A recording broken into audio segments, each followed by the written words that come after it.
wilaaya moom wala maa wa aarifoona billaahi dañu wax ne nit ñi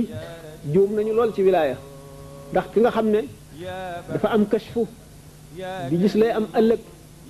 di ko wax muy am wala muy gis la nga xam ne lii fu mu nekkul la xewe woon mu di ko wax nee na du wilaaya ndax kashfu wala yi mën na koo am seytaane mën na koo am rab mën na koo am nit mën na koo xamee ci anam bu gëneen ñenn ñi fekk ku farlu rek ci jaamu yàlla ñu jox ko wilaaya fekk na mën na am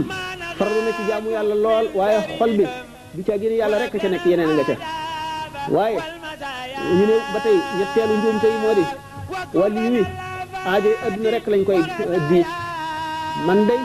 dama bëggoon nangam bu ko defee nag wàllu woowu daf leen di xeeb mer leen mu mel ne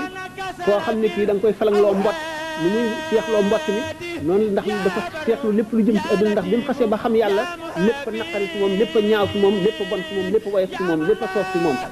dafa bëggoon li ko ko gënal mooy ci koy wax mbiri boppam lu ko laabal lu ko texeel lu ko xamal yàlla ëllëg kon awliya yi dañoo ñëw ngir xamle yàlla ngir xamle yoonu yàlla ni yàlla bi sallallahu alayhi wa sallam waxee ne ki gënal yàlla ci yéen mooy kii tax ba nit ñi bëgg yàlla ak kii tax ba yàlla bëgg nit ñi kon ci laaj boobu gannaaw jamono bi dafa gàtt nu yem ci foofu